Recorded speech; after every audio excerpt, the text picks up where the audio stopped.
Introduction. A lot of marketers have all sorts of wrong ideas about social media marketing.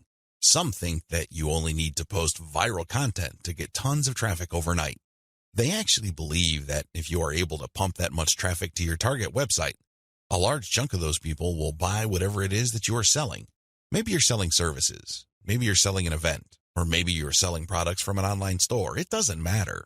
According to this idea, you just need to have a lot of traffic, courtesy of viral content on social media, and you will get the conversions you're looking for.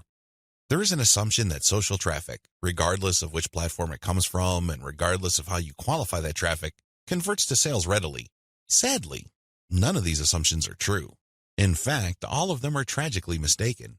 If you believe in any of these, don't be surprised if you spend a lot of time, effort, and money, only to end up with a whole lot of nothing. Welcome to the club. Effective social media marketing can be reduced to one metaphor. Master this metaphor, and you probably will make money on autopilot with social media traffic. Screw up this metaphor or remain clueless to it, and you'll continue to struggle. You'll continue to believe that social media traffic can easily be generated through viral content. You might keep running after that unicorn, only to get tired and frustrated. It doesn't have to be this way. You just have to have the right metaphor or the right conceptual model to make social media marketing work for you. Best of all, you can make it work on autopilot. You probably have heard all sorts of set it and forget it systems. You probably bought at least one of these products. Well, they're definitely on the right track as far as their label.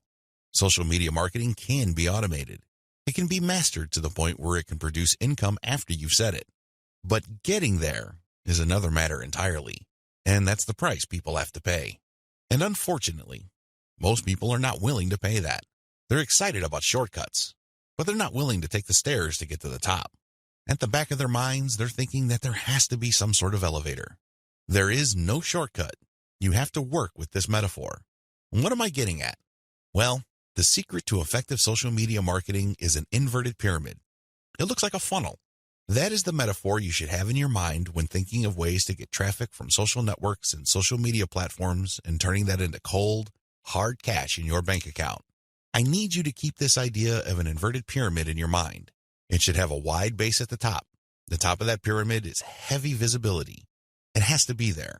You need to be visible on the 4 major social media platforms. I'm talking about Facebook, Twitter, YouTube, and Pinterest. Taken together, the traffic volume you can get from these 4 platforms is mind-blowing. They can potentially pump a tremendous amount of traffic, but that's just part of the equation. That's just the top of the funnel. Potentially, you can push a lot of traffic from the top. That's how wide the top of the funnel is. This training will focus on these 4 platforms, but you can pretty much use the tips that I'm going to share with you and modify them to market on other platforms since many of these principles easily apply. You might need to modify them a little bit. For example, if you were thinking of marketing on Instagram, a lot of the things that I will teach you about Facebook, Twitter, YouTube, and Pinterest can be tweaked to work well on the Instagram platform. Now that you have a clear idea of the heavy visibility that you can achieve with social media, keep in mind that visibility does not mean traffic or clicks to your site. This is a myth. The visibility that I'm talking about means visibility on those platforms. When people share your content within those platforms, you can enjoy a tremendous reach within such platforms. But this does not automatically mean that when you share content on Facebook, people who see your link on the materials shared by their friends would automatically click them. Get the idea out of your head that raw visibility, or as Facebook terms it, reach, automatically translates to traffic. It doesn't work that way. Instead, you need to start with heavy content visibility on each platform.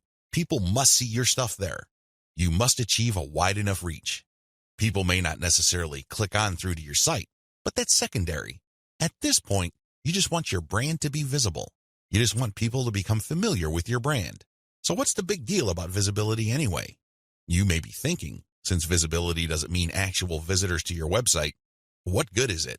Think about it this way. When was the last time you saw an ad for the first time and automatically clicked it? If you're like most other people, you probably would want to see the ad show up a few times for you to become familiar with it. You might glance at it from time to time. You might read the description from time to time. But after enough showings, you might seriously think of clicking through. The same applies to your content on social media platforms. Don't expect that just because you come up with catchy titles and nice attention-grabbing graphics that this is enough for you to expect a tremendous amount of clicks to your website. It doesn't work that way. People have to be comfortable enough. Your content has to become familiar enough for them to click on it. When audience members click on the content you share through your social media accounts, they get a chance to like your page, follow your Twitter feed, pin your posts, or subscribe to your YouTube channel. They still stay on the platform, but they get a chance to subscribe to your account or follow you. This is the second stage of the social media funnel or inverted pyramid. You have to develop some sort of in-platform credibility. Your content is not just this random material that came out of nowhere. Even if people don't click on it, they see enough similarity in terms of branding, graphics, as well as other content cues so that your brand stands apart from everyone else's. Again, they may not necessarily be motivated to click, but with enough repetition through social media channels targeting certain topic categories and hashtags, your brand doesn't remain an unknown quantity. Once you have people checking your content out through your social media accounts, you can then send them call to action content, CTA. This content recruits people to your mailing list. This social content that you're sharing offers some sort of incentive. Maybe you're giving away a free booklet. Maybe you're giving away software.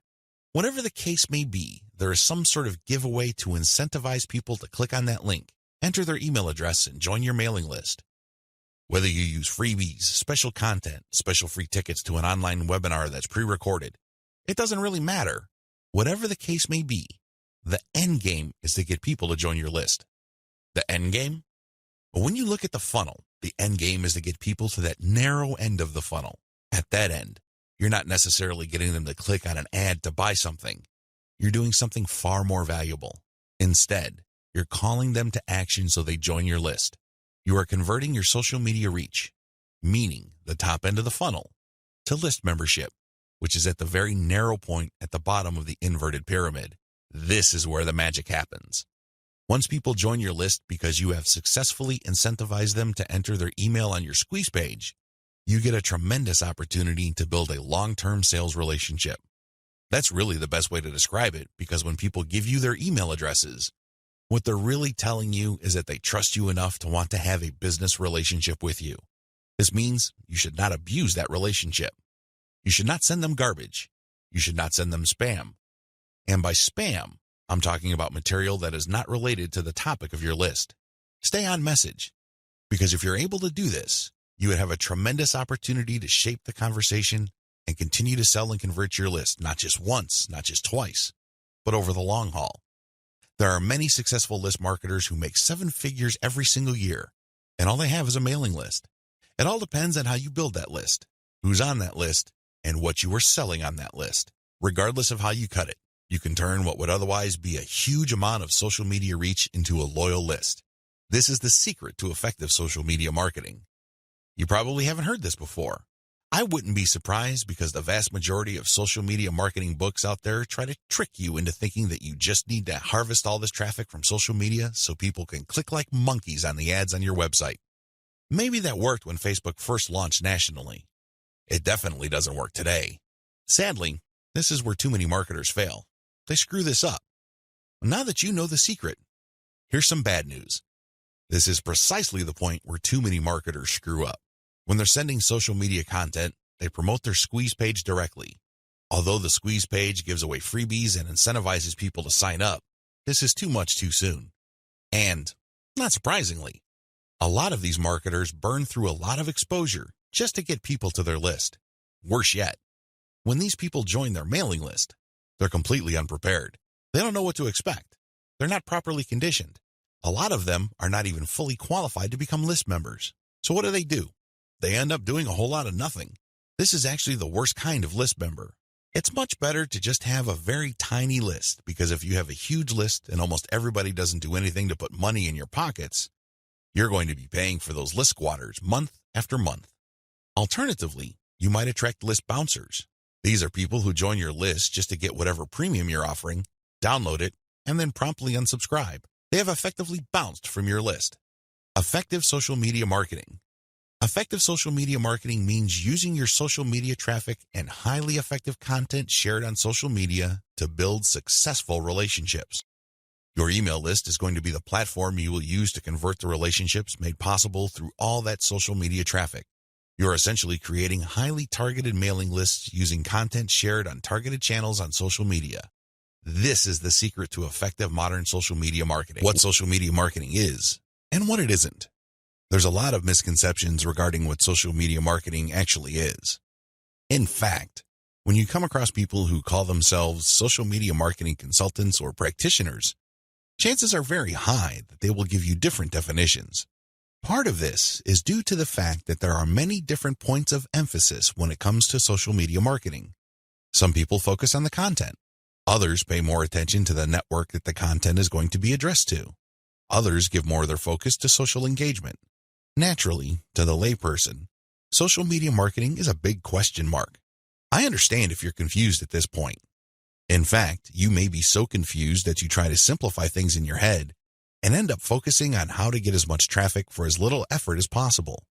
That is precisely how a lot of online entrepreneurs and marketers approach social media marketing.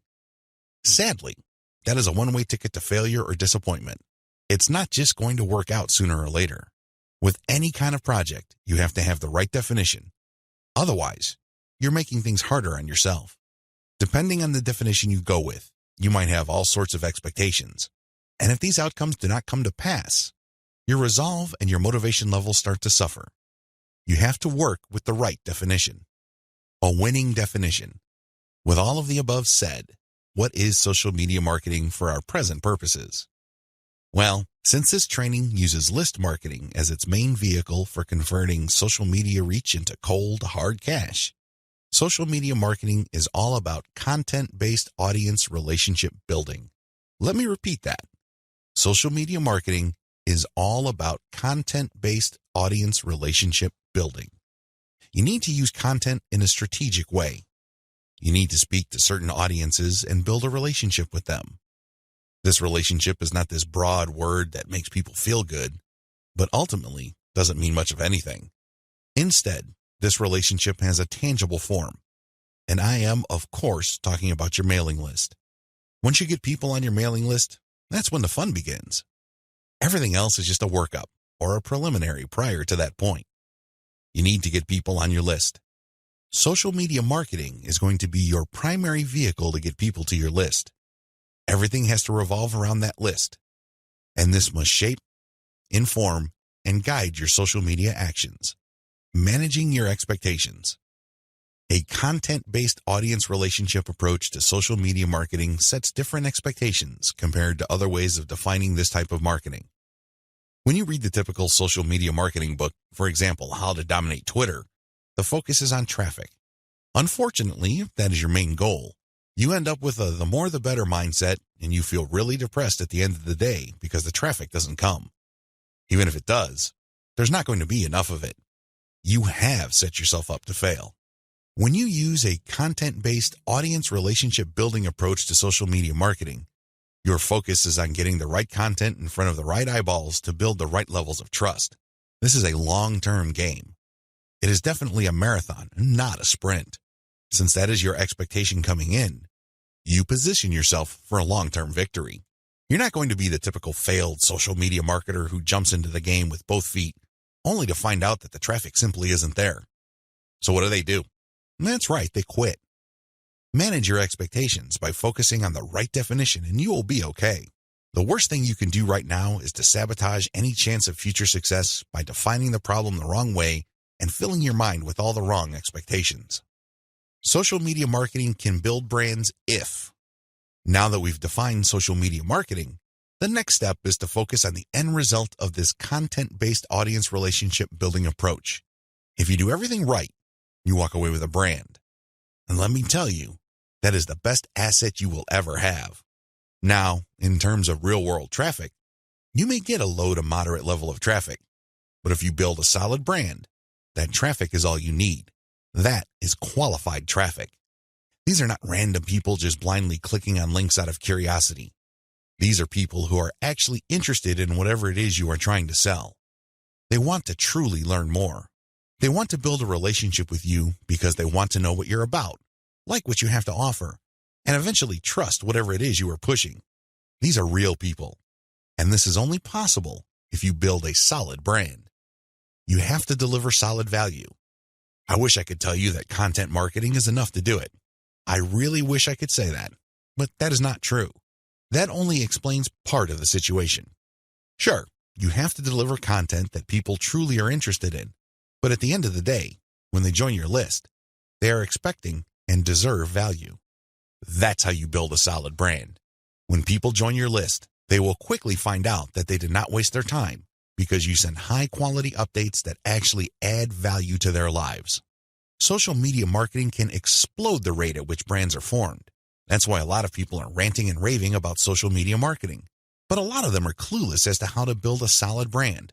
Most of the time, they just stumbled into it. I'll let you in on the secret. It's all about content-based audience relationship building.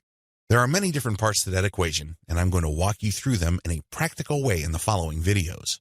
In this section, I just want you to wrap your mind around the definition and the expectations that flow from it. This is how we tightly define the project that you're going to embark on.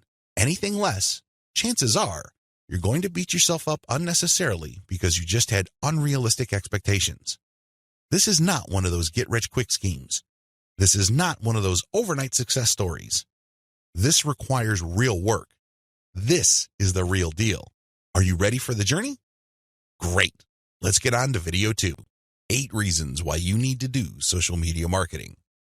Just to be sure, if you are in any way, shape, or form unclear as to the value of social media marketing, here are just 8 reasons why it needs to be part of your comprehensive online marketing plan. Maybe your current plan puts more emphasis on search engine marketing. Maybe you're currently focused on outreach. Well, those are all well and good. But to really round things out and add a lot more value to your current online marketing campaign, social media marketing has to be part of the equation. It doesn't have to take center stage. It doesn't have to be your overarching priority, but it has to be a part of the total mix. Here are just 8 of the thousands of reasons why your company, regardless of its size, needs to do social media marketing. Reason number 1, social media's huge direct and viral reach. If you build a solid page on Facebook, you develop a direct reach. This means that a certain percentage of people who like your page will see your updates. While it is true that Facebook has been reducing the organic reach of Facebook pages recently, there's a workaround to that. When people go to your page, you can instruct them to like your page and then click your page's settings to show your updates first. You might want to show a video that teaches people how to do this.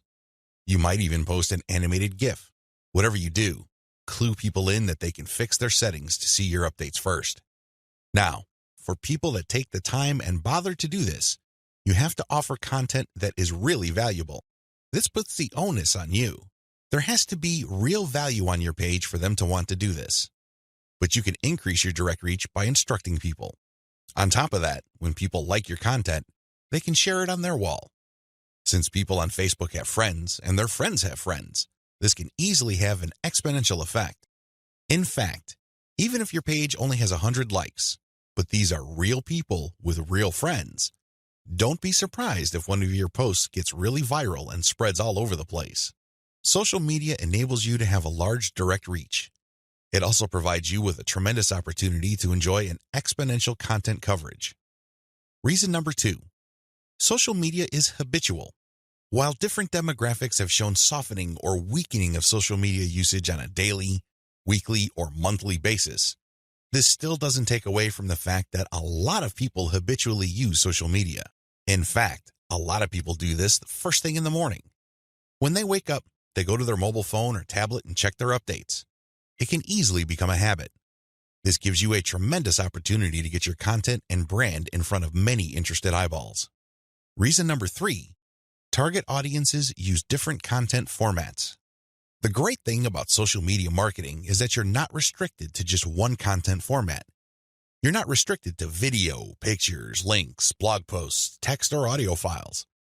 Instead, different platforms specialize in different formats.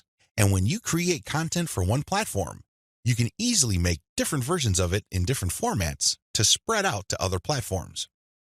For example, I write a blog post and post it on Facebook. I create a very attention-grabbing graphic for that blog post. So when I post it on my Facebook page, A preview of the image shows up and it grabs a lot of attention. People click on it and they end up on my website. I can take that graphic and share it on Pinterest. I can take the text of my blog post or article and create a slideshow video out of it and share it on YouTube. I can also take that video and embed it in my blog post. I can strip different parts of the article or post itself and feed it into Twitter along with the link to the full post or article. Do you see how this works? You get access to the different audiences or those different platforms by simply repurposing or recycling the same content that you made for one platform and sharing those other formats on other platforms. This increases your potential reach. Reason number 4, most social media platforms can be segmented. If you've ever been to Instagram, you know that when you see a picture, it usually has many different tags. If you've been on Twitter, you'd see that a lot of the hot tweets also have hashtags. Those tags are very valuable. When you use a tag with your content, you are essentially categorizing your content. People use those tags to search for content. This is a very powerful segmentation tool. People who are looking for cute Chihuahua puppies will use certain hashtags that are different from people looking for libertarian political posts. If you have a very tightly defined audience, social media platforms' built-in segmentation tools and features can definitely help you. You probably already know that huge audiences that are not very targeted are essentially worthless. Thanks to social media marketing segmentation features, you can get a smaller volume of people from many different platforms, but you can rest assured that these people are actually interested in whatever it is you are saying. These segmentation tools go a long way in helping you to find a very refined and well-qualified audience base. This, in turn, increases your likelihood of making a sale. Reason number 5, sharing content on most platforms can be automated. Thanks to tools like Hootsuite and Social Oomph, you don't have to worry about manually going to Facebook or Twitter and copying and pasting materials from a document or spending hours setting up your scheduled posts. You can automate your posts to publish up to 6 months on Facebook. This means that you can set up your Facebook account to post 6 to 10 or more times every day, but you don't have to babysit it because you have fed the content in.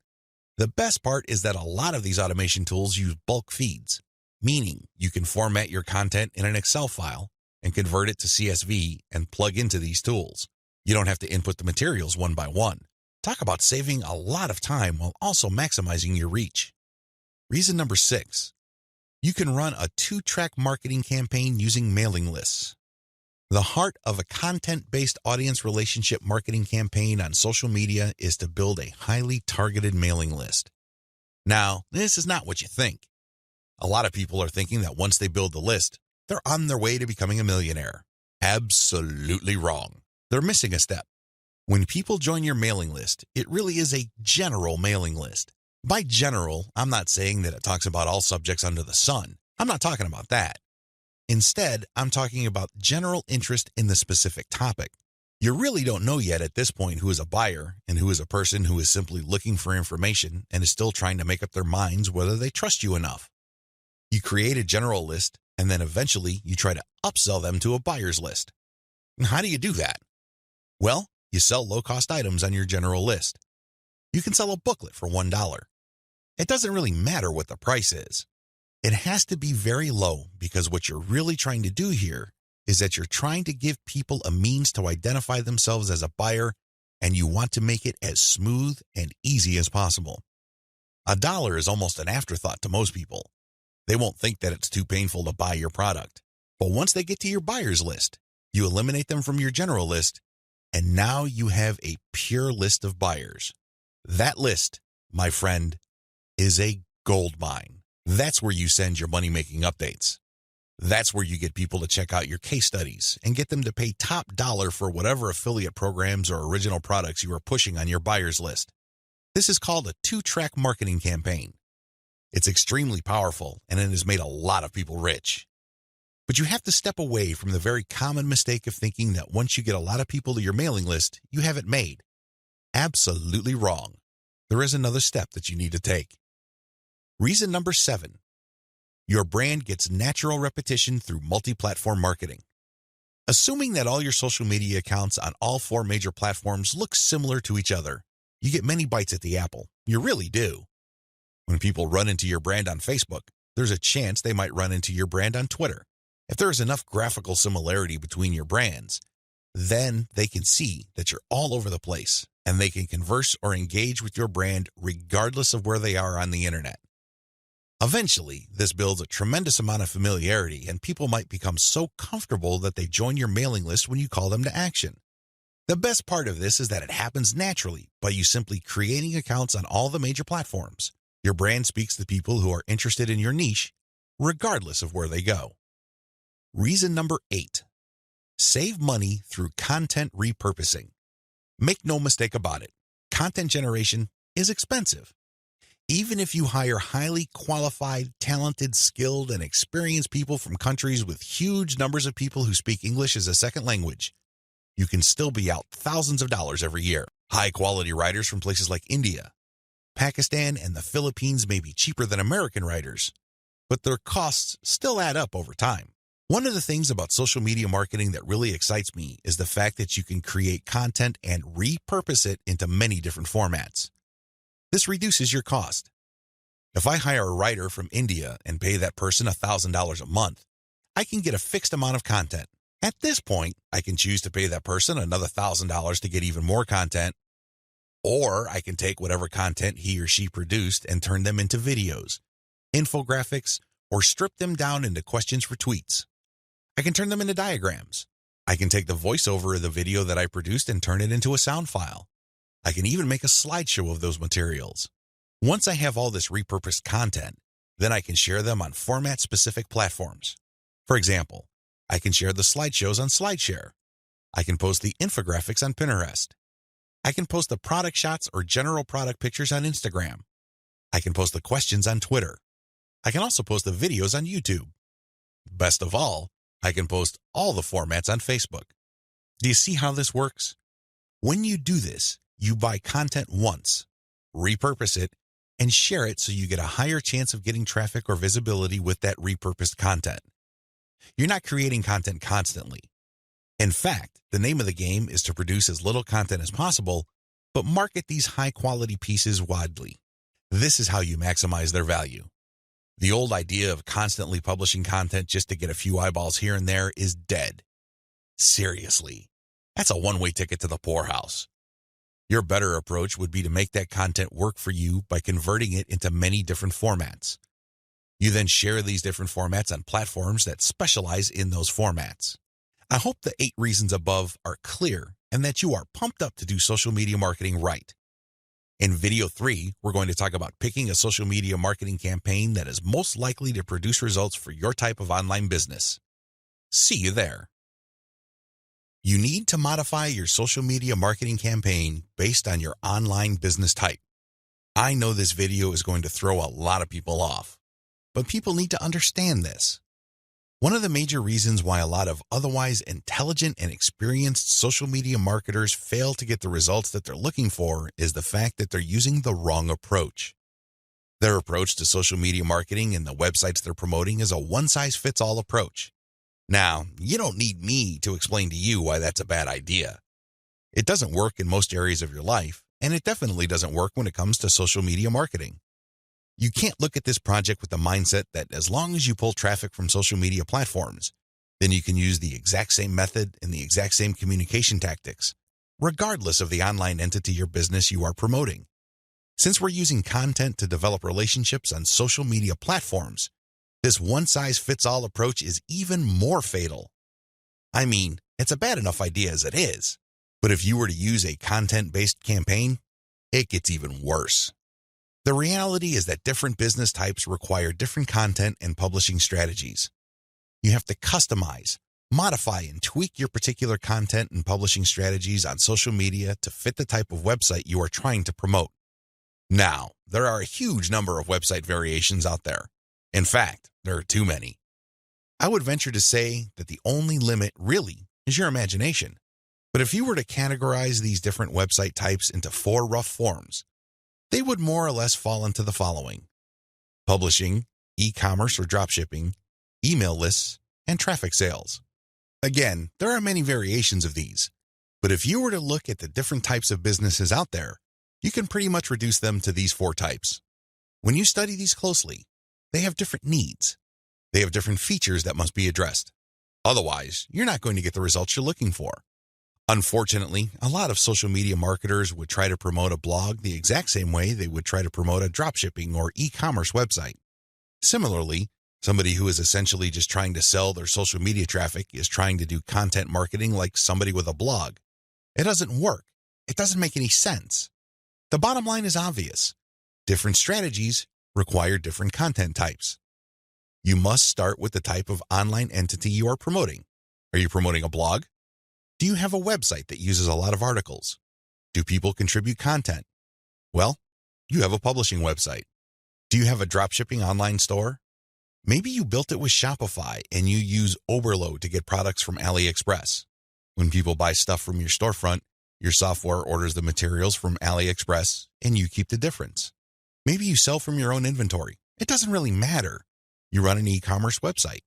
This is very different from a publishing business. Similarly, if you make your money through your mailing list, you can't market on social media the same way as you would if you had an online store. Again, different strategies require different content types. What do you have available? Now that I've gotten you thinking about how special your specific website target is, I need you to look at the different content types available to you. You need to think outside the box. You need to look at all the available options out there and how you can create content that is tailored to your specific type of online entity. Here are the list of content types you can use to promote different online entities, but your specific focus and specialization should weigh more heavily on certain types of content instead of others. Audio clips, slideshows, infographics, diagrams, blog links, videos. The bottom line, don't just think links. It really freaks me out. In fact, it really saddens me when I see a lot of otherwise capable social media marketers focus almost entirely on spreading their links. They think that this is the end game. Well, yes, links are important. I can see where they're coming from because when people click on a link, that's instant traffic. But you have to understand that depending on the type of target site you are promoting, you would build a tighter brand if you share different types of content. In many situations, you probably would be better off sharing more audio or infographics and diagrams than if you were sharing naked links because people are bombarded with links every single day. You have to pay your dues. You have to become familiar enough to your target audience members using these different content types for them to eventually trust you enough to click on your link. Unfortunately, a lot of people have this in reverse. They start with the links, and when they get desperate, they then use other types of content. At that point, they're a day late and a buck short. Don't do that. Instead, use the derivative content first, and then play up the links. Also, not all of these formats work with your particular style of website. I would suggest that you look at your competitors first and pay close attention to the type of content they are currently sharing. What kind of format do they use? Are they sharing mostly picture quotes? Are they focused primarily on video? Do they have a special fondness for diagrams? This is not random. This is actually telling you all you need to know about how to appeal to your target audience members. This is no time to be revolutionary and come up with something new completely out of left field. That's not going to work. There's a reason why your competitors are not doing this.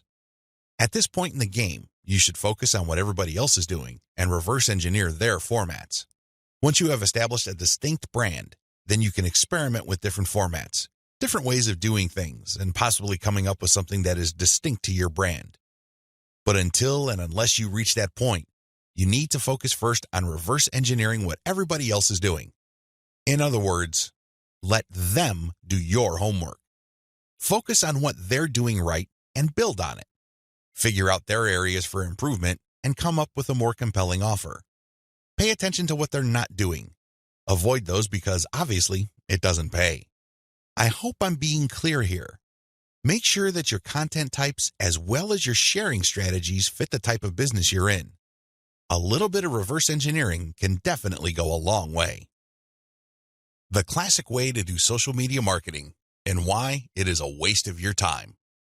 Before I jump into the actual meat and potatoes of this training, I need to devote some real estate to how other people are doing social media marketing. I need to do this because it's very tempting for people to engage in the same practices. I can see where they're coming from. It is easy.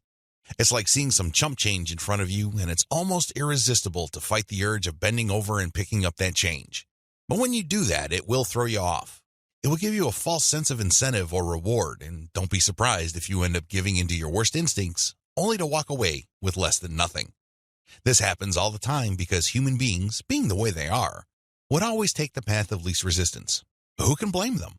But by warning you about how this works out, it is my hope that you stay away from this and focus instead on investing your time, effort, and energy on the right way to do things. The classic approach to social media marketing. So what is the classic approach to social media marketing? Well, it's actually quite simple. Whether we're talking about Instagram, Twitter, or Facebook, you need to only follow, like, or friend people who are interested in your niche. You connect with all these people, and then after you have followed them, a lot of them would actually follow you back. For example, on Twitter, for every 100 follows, don't be surprised if maybe 20 to 30 people follow you back. Now, this is where it gets really bad. Classic social media marketers would then spam their followers. They would just send all sorts of unrelated garbage, and then they would unfollow. Do you see the pattern? Follow, get followed, spam, unfollow. I wish I could tell you that they do this sporadically, but instead, these self-professed professional marketers use all sorts of sophisticated software to do this. Up until a few years ago, this worked like a charm. This was a great way to get a lot of Twitter traffic, but not anymore. This pattern instead can get you banned. More importantly, whatever traffic you do manage to get using this tactic is not going to be any good. Why? There's no targeting. You're not pre-qualifying these people who would follow you. The only reason why they followed you in the first place is because you followed them first. Where's the selection there? Where's the targeting there? Now, you can make wild guesses, but ultimately, it's a volume game and it leads nowhere. The return on effort is not there. I'm not saying that you can't make any sales doing this technique. I'm not claiming that. But what I'm saying is that whatever rewards you get are not offset by the wasted time, effort, and energy, as well as opportunity costs involved. You're better off using a quality-based approach. Audiences are looking for quality. The bottom line to modern social media marketing is to use quality content. Your content will speak for you. Your content will do the pre-sales job regarding your brand. In other words, your content is your representative. It speaks to the values you want your brand to be associated with. The sad reality, even if the follow, get followed, spam, and unfollow technique still works for some people, the rules have changed. Social media platforms will reward or punish you based on engagement. If you want an extreme example of this, just look at Facebook. Facebook used to be a traffic gold mine. Not anymore. You need a really high level of engagement to preserve your reach on Facebook. If you get normal levels of engagement, good luck. That's how bad things are. And that's why I need to take this time to spell out why this classic social media marketing no longer works. Other failed methods. I would be remiss in my duty to educate you on failed social media marketing strategies if I don't also mention other failed techniques. First, hashtag hunting no longer works. This technique involves marketers finding hashtags that are trending. They basically would publish niche-specific content, but use unrelated or irrelevant hashtags and pair them with their content. They do this because they want to hitch a ride on the upward trend of those hashtags. They know people are searching for those hashtags. They know that these hashtag trends are hot, so they want to poach as many eyeballs as possible. Unfortunately, the traffic that you get is not going to be any good. People are looking for specific types of information, and when they see that your content is so obviously unrelated, they're not going to click through. You might even get reported. Another failed method you should stay away from is influencer spamming. There are many influencers in most all niches. If you want to see this in action, go to Facebook or Twitter. There are many specialized pages and specialized Twitter accounts. Now, constantly mentioning those influencers on your content is not going to help if your content doesn't really add any value. There has to be a reason why you are engaging with these influencers, and drawing their attention is not enough. Getting them to look at your content because you think your content is hot is a lousy idea. Instead, you should focus your engagement tagging based on what they did. For example, if an influencer was talking about recent trends in athletic shoes, then that person would be fair game for an article I post regarding the latest trends in athletic shoes and what they mean in terms of the bottom line of large footwear apparel companies. That influencer would be directly interested in what I have to say because I'm sharing content that is not only high quality, but is directly related to stuff he or she is already talking about. Do you see the specificity here? Do you see the direct link? Now, Compare this with an influencer who talks only about Forex, and I tag that influencer when I'm talking about Bitcoin. That person's going to get annoyed. Do you see the difference? Finally, automated publishing with no outreach is not going to work. Basically, what you're doing is throwing spaghetti on the wall and hoping something sticks. If you're just publishing content on an automated basis on Twitter, Facebook, Pinterest, and other platforms, it's anybody's guess whether people would actually engage. You have to do some outreach. You have to draw eyeballs to your content. You have to find existing pools of highly qualified audiences and get your social media account in front of their eyeballs. Use your very best content. If you do this right, your automated publishing on social media will be greatly rewarded. Use a shotgun approach and you're probably going to get the same results as other failed social media marketers. 10 steps to faster and easier modern social media marketing. In this video, I'm going to give you an overview of the 10 steps I'm going to teach you in this training.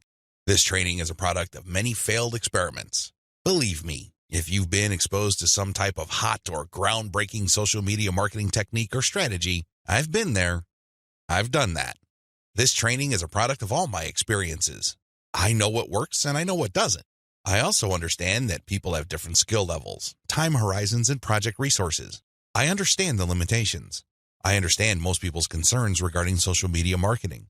Accordingly, I've come up with a 10-step program that appeals to most social media marketers, regardless of how small or how big their budget is, and regardless of their skill levels. If you're looking for a truly effective social media marketing game plan that you can set up to pretty much work on autopilot, this is it. Please understand that these steps that I'm going to lay out are exactly that, steps. You need to follow them. You can't skip a step. You can't assume that since I mentioned certain keywords or I'm talking about certain themes and topics that you have mastered this already. I need you to look at all this information with an open mind and pretend you are learning social media marketing all over again. If you don't have that mindset and you are all too eager to skip steps, don't be surprised if the plan that I'm teaching you will not work for you. How can it? You zip through it. You rushed. You skipped through certain key parts. You need to be patient with this program by going through each step. Don't go to the next step until you've mastered the step you're on. I know you're busy. I know you don't have the time, but you need to do this right. Otherwise, you only have yourself to blame if things don't work out. Are we clear? Okay. Here are the 10 steps to faster and easier modern social media marketing. Niche research and targeting. Content curation. Reverse engineer your competition's top content. Create fine-tuned payload content. Market your mailing list right. Unlock the power of repurposed multi-platform content. Automate content sharing. Scale up your targeting. Sell to your list differently. Reinvest your profits the right way. Those are the 10 steps. I know they sound pretty simple. They definitely appear pretty straightforward, but the devil, as always, is in the details. See you in the next video. How to do niche research and targeting the right way. I can't even begin to tell you how many times I've run into social media marketers and they automatically want to know about traffic generation. Forget about niche research. Forget about consumer intelligence. Don't worry about setting up the right site to get in front of the right target audience eyeballs. Let's just skip straight to the good stuff. That's the kind of mindset that I run into all the time. And that's why a lot of people struggle in this game. You have to understand that until and unless you find yourself barking up the right tree, you're just going to be chasing your tail. I know I'm using a lot of dog analogies, but these are the most appropriate. Most people are simply just chasing their tails and wasting a whole lot of time doing stuff that doesn't really add to their bottom line. A lot of these, and I would guess all of them, can be quickly dispensed with if people only did niche targeting ahead of time. In other words, know your audience. Since you have a clear profile of who your target audience is, the next step is to go to these different social media platforms and find them there. Believe it or not, whatever it is you are promoting, regardless of how esoteric, obscure, or weird it may be, there are already people on social media platforms talking about or showing interest in whatever you are promoting. I know it sounds crazy, it sounds weird, but it's absolutely true. Your job as a marketer is to find those audiences on these social media platforms. The way to do this, of course, is to identify your business's target audience. Sadly, most marketers don't even bother with this. Instead, they just look at social media marketing as a simple task of finding traffic. That's it. That's the name of the game. That's all there is to it. If you want to be successful, you need to be clear about who your target audience is. And believe me, this is not always easy. You're going to run into the temptation of making educated guesses about who your target audience members are. Most of the time, that doesn't work. Thankfully, there is an easier way. The more you take random shots in the dark, making all sorts of wild guesses, the more money and time you will lose. There's a shortcut here. Find your competitors. Seriously, just find them. And let me tell you, regardless of how weird, esoteric, or seemingly unknown your niche is, there will be at least one competitor on social media. Find that organization or business and let them do your niche and target audience research for you. Since they've already started and are already speaking to your audience, find out who your competitors are and look at their social media profiles. Reverse engineer who they're following. Pay attention to who they're targeting. Look at how they categorize themselves. In the most simplest terms, pay attention to the hashtags they use with their content. These clues should be enough to give you an idea of where to start. This way, you get a head start. You're not completely stuck in the dark and absolutely clueless as to what to do. Instead, you have some objective, tried and proven information you can work with. Pick your target niche. You have to remember that every business can be positioned in at least one of two ways. The bigger your niche, the more angles you would have at your disposal. You can look at different subsegments of your niche.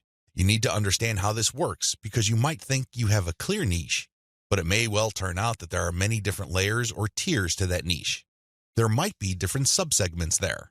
You should have a clear understanding of what your niche is generally and what subsegments exist within that larger niche. Again, you can reverse engineer your competitors to take a stab at this. Regardless, you need to do this. You need to get this information. Now that you have an idea of what your target niche is, go to the different platforms like YouTube, Facebook, Twitter, and Pinterest. Now, look at whether these places have sizable content areas or messaging areas like Facebook pages, groups, Google Plus communities, Twitter hashtags, Pinterest pinboards, and existing YouTube channels. Pay attention to these places and see if your niche is big enough on those different platforms. If you notice that a particular platform doesn't really feature that much content for your specific niche, this is a red flag. The demand may not be there. The audience size might not be worth your while. On the other hand, if you see there's a lot of videos regarding the topics that you're going to be hitting, this may be a good sign. But you need to do another level of analysis. Pay attention to the number of competitors you have. If there seems to be a huge number of competitors fighting over the same niche, then this is going to be a problem. But if it turns out that there's a lot of content targeting your niche, but they're only produced by a handful of people or organizations, this is an encouraging sign. Also, pay attention to how active your target audience members are. Look at the content that's being shared regarding your niche. Do you see a lot of engagement? Do people share this stuff? Is this hashtag quite prevalent? Look for these and other objective indicators of activity.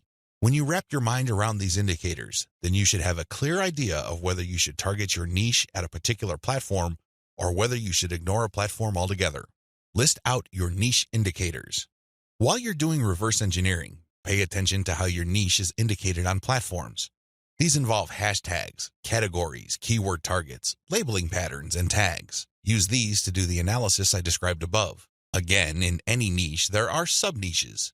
So your goal here is to find a sub-niche or a way of positioning your content so you don't run into a ridiculous amount of competition. You're still tapping into a sizable pool of demand, but you're not making things impossible for yourself by running headlong into well-entrenched professional competition. You will probably need to keep experimenting with different sub-niches until you find one that is promising enough. Content curation, your secret social media marketing weapon. Now that you have picked the specific sub-niche that you're going to be targeting, as well as finished doing advanced research on where your sub-niche or niche segment audiences are located on social media platforms, the next step is to find content. I've got some good news and some bad news. The good news is that you stand to save a lot of money. The bad news is that you need to put in a lot more time and pay attention to details. There are no two ways about it. You cannot drop the ball when it comes to the quality of the content that you are going to be sharing on your social media accounts. Each and every piece of content you share must build your brand. This is non-negotiable. You can't just pick random pieces of content that somehow, some way has something to do with your niche. That's not going to help you get the right eyeballs. That's not going to help you establish the kind of credibility and authority you need to eventually convert highly specific and qualified traffic from social media into cold, hard cash. What is content curation?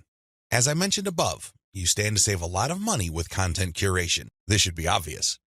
After all, you're not going to be using the content that you yourself created. Content curation is all about picking other people's content and sharing those materials on your social media accounts. This creates a win-win situation.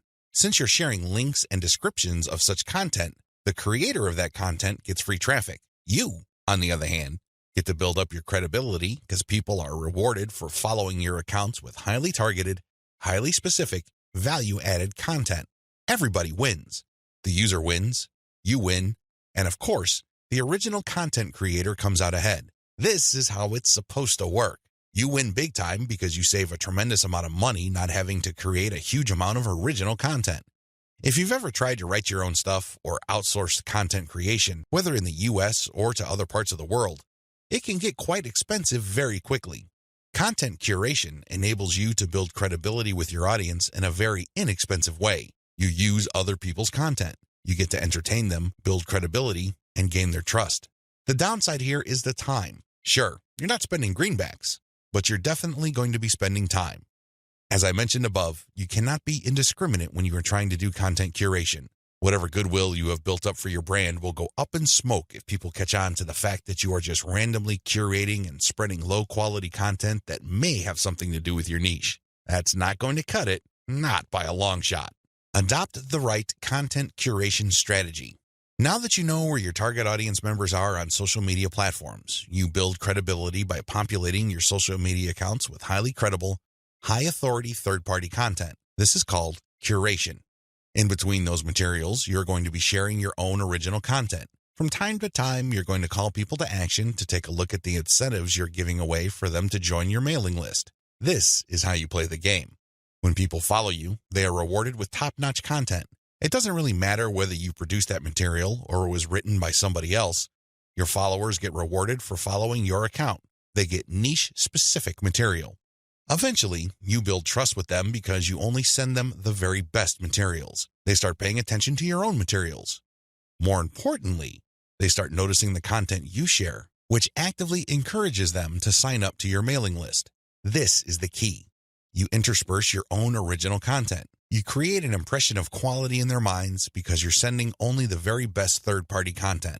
You then mix in your own original content, which is of the same quality as the other stuff you're sending. Eventually, they warm up to your brand, and this is where your call to action content comes in. You call them to action regarding the freebies you're giving away. Maybe you're giving away software, a booklet, discount codes, or even a full-blown book. It doesn't matter.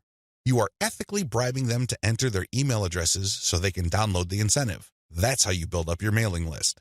On top of all this, when people join your mailing list, you call them to action to share the emails that you're sending them. Maybe you should ask them to forward that email to their friends. Maybe you would want them to copy and paste the material and post it on their Facebook wall. The best part to content curation is that it's very easy to automate. Seriously, this is one way of content promotion that is very automation friendly. You only need to get the URLs of the third-party content that you're curating and plug them into an Excel sheet. You then convert the file into a CSV file, which is then imported by social media scheduling tools like Hootsuite and Social Oomph. You don't have to manually enter anything. You don't have to schedule everything by hand. You can do all of this through software. Isn't that awesome? You get to build credibility while at the same time minimizing work. Now, with that said, you need to pay special attention to the content quality. High attention to detail is the key. You have to resist the temptation of running basic keyword searches on Google or on social media platforms and grabbing anything that is somewhat related to your niche. That is a one-way ticket to brand destruction. You worked hard to build your social media brand. It really would be a shame to see it all go up in smoke because the content you're curating is very unpredictable when it comes to quality. There may be several days when you're sending the very best, cutting-edge reports on your niche, followed by a few days of just completely worthless content. What do you think prospective fans would think? Either they would think that your brand is unreliable or you're unprofessional. Whatever the case may be, you're not going to be convincing people that your brand focuses on the very best in your niche. You need to be very discriminating when you select your content. You have to read through the materials. Make sure that the content is alive, updated, and well-written. This, of course, takes time. The trade-off, obviously, is that you don't have to spend money. Regardless, you need to pay close attention to the content that you're sharing because it represents your brand. The quality it contains either makes your brand look good or erodes your brand. It's your choice. Reverse engineer your competitors' top content. In the previous video, I mentioned that you're going to have to mix in your original content. Now, the question that's probably on the top of your minds is, how do I know which content to produce? Well, there are two ways to do this, like I mentioned earlier in this training. You can try to figure out things on your own and engage in all sorts of experiments, or you can just simply allow your competitors to do your homework for you. I hope you can see which path is the easiest. It should be obvious. If you are sending the very best content on your niche, your original content must be at the same level or better. Otherwise, your followers are not going to take the bait. They're not going to trust your brand. They appreciate the fact that you're collecting all this information, and they're probably going to stick around and follow your social media accounts. However, you can't count on them to do much of anything else. There's really no incentive for them to join your mailing list. Why should they? Your content is not that great. They only need to compare the kind of original content you produce with the other top-notch third-party stuff you're sharing to see your weakness. Do you see the problem here?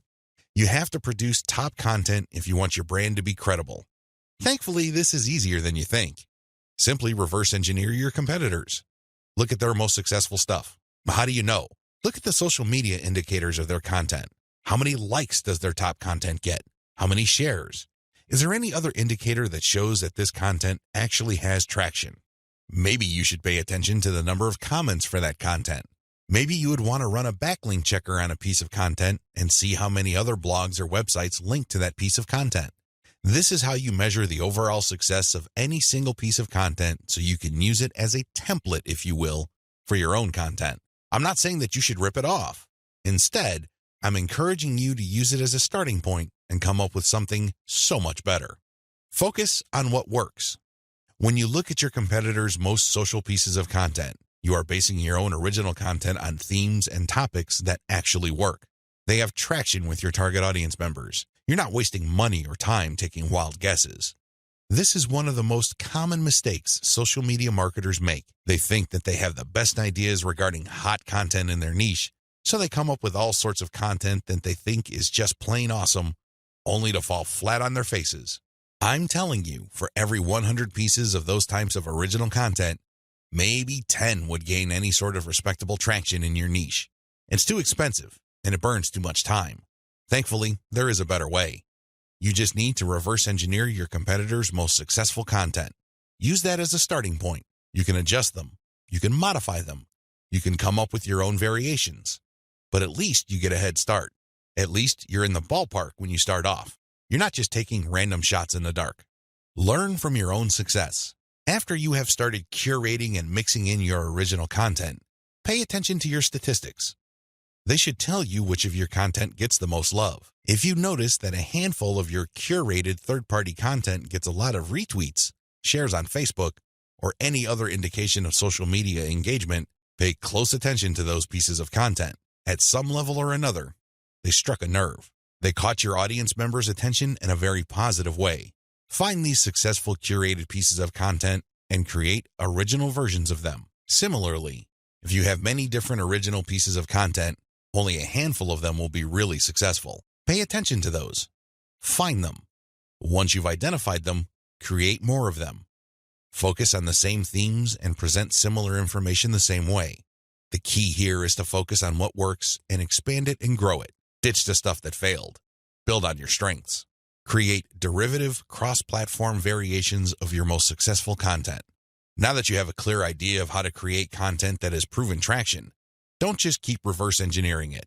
While you need to continue doing that, you also have to do something else. Create derivative or cross-platform versions. For example, one particular type of blog post does well on all your social media accounts. Identify its themes, pay attention to its patterns, and come up with another blog post. See if that works. If you achieve the same level of success, you're onto something. This is not a fluke. This is not a one-time thing. You have struck on a theme that your audience members readily enjoy. The next step is to take things to a whole other level.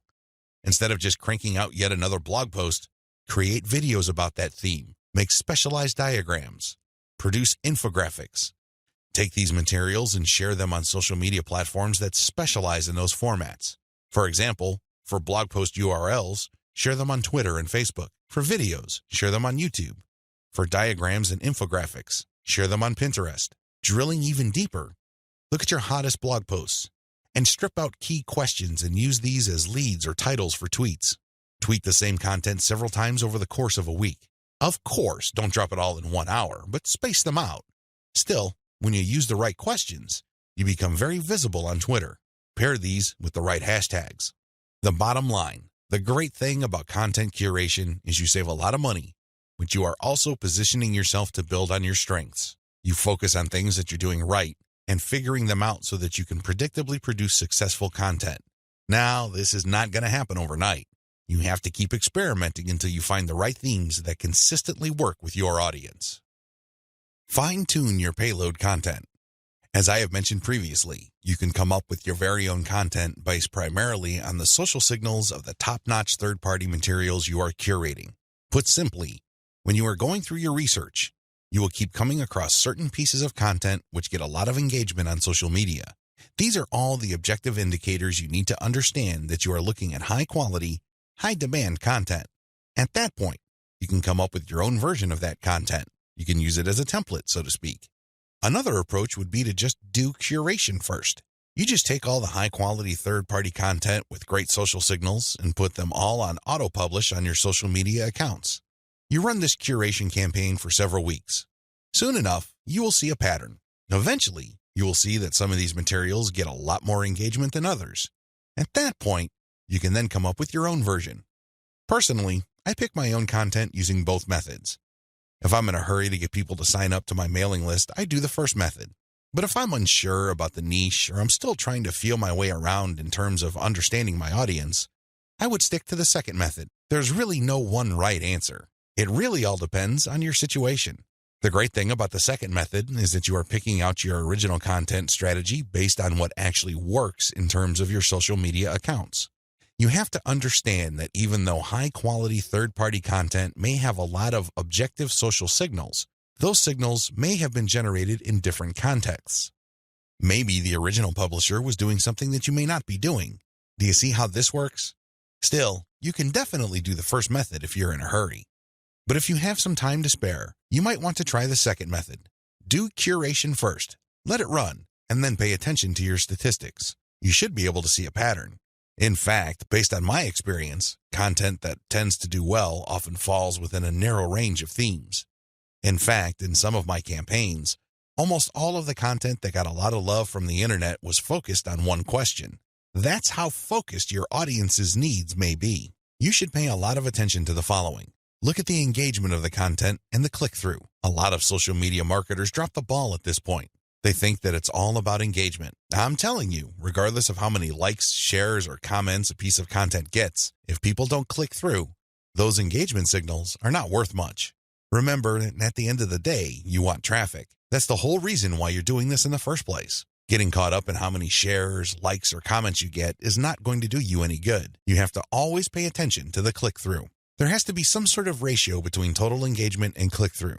The higher the ratio of the click-through, the more attention you should devote to a piece of content. Study high click-through and high engagement content closely. Now that you have identified curated content that performs well, the next step is to analyze them with a fine-tooth comb. Ask yourself, what problems are people interested in when they read this piece of content? How are these pieces of content positioned or presented? Do they use some sort of emotional headline? Do they use subheadings that ask questions?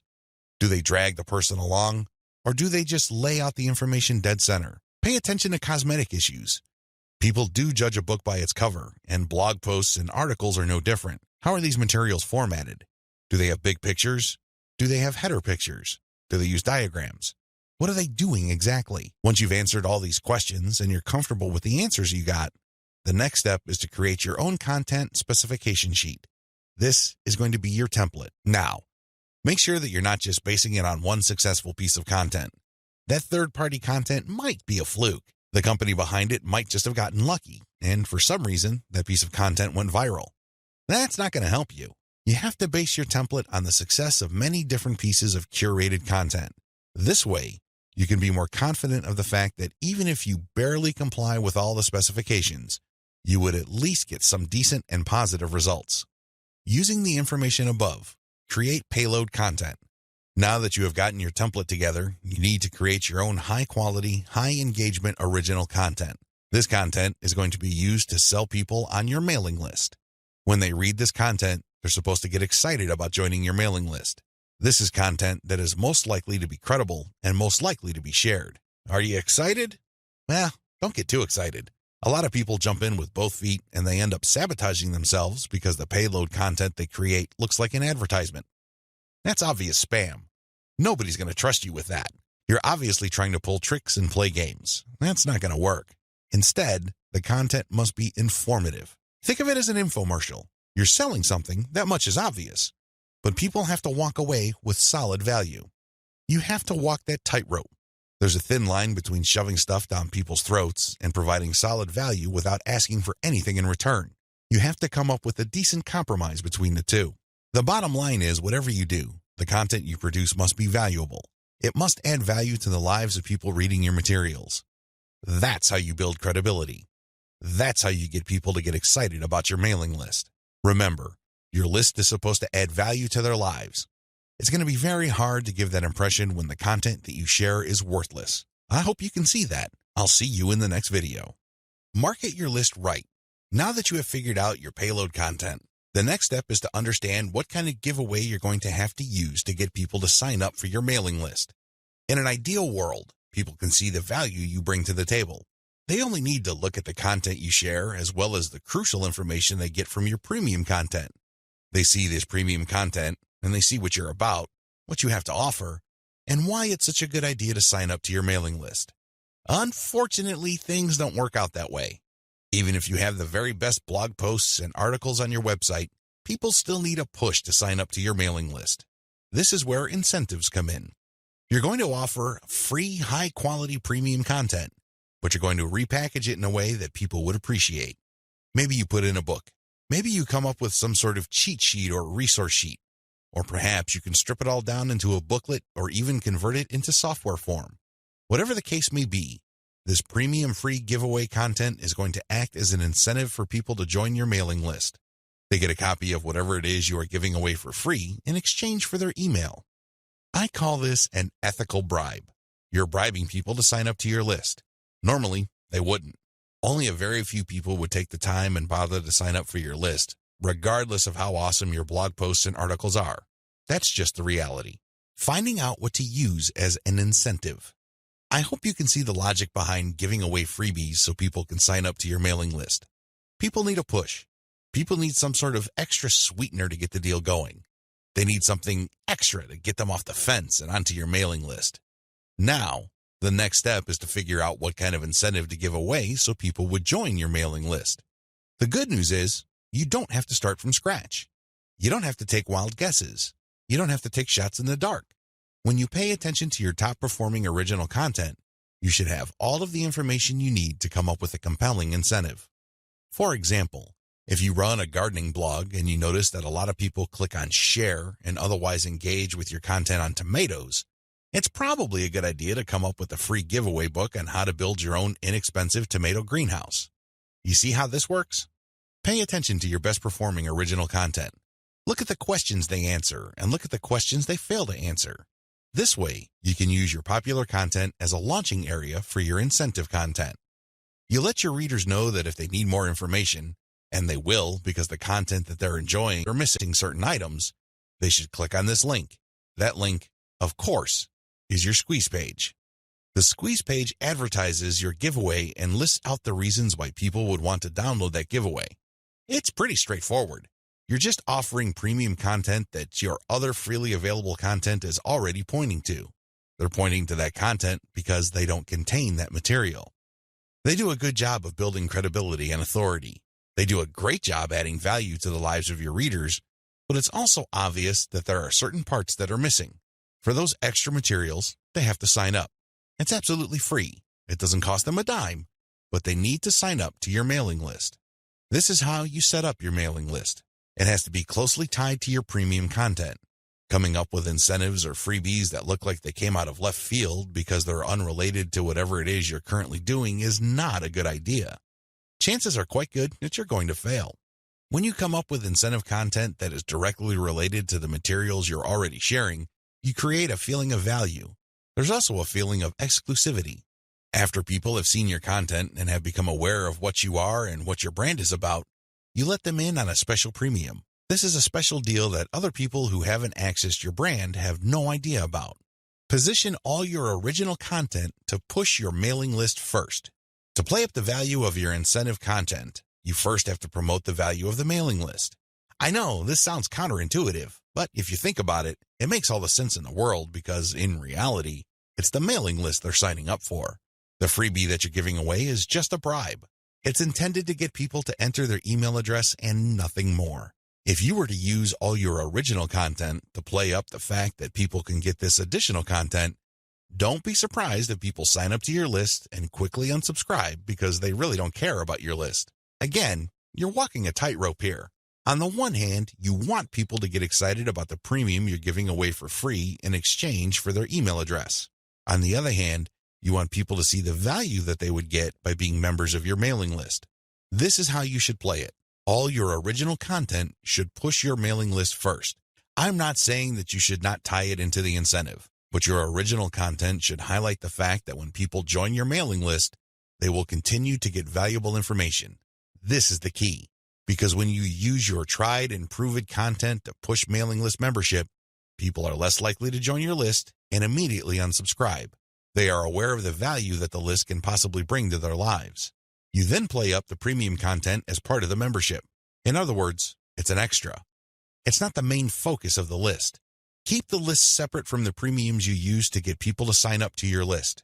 I hope this is clear because you want to play up the list first, but it must be obvious that you are using the premium content, whether it's a free book, a booklet, a cheat sheet, some sort of pre-recorded video, or something else, as a means to get people to make a decision. That's the bottom line. You want the incentive to push people to make a decision to join your list, but all your original content, and your website by extension, should push the reader to see the value of being a list member. A lot of social media marketers completely blow this. They think that it's all about marketing the incentive. Well, to continue with the example I raised earlier, what happens after you get people to sign up to your list in exchange for the greenhouse guide? That's right, nothing. Why?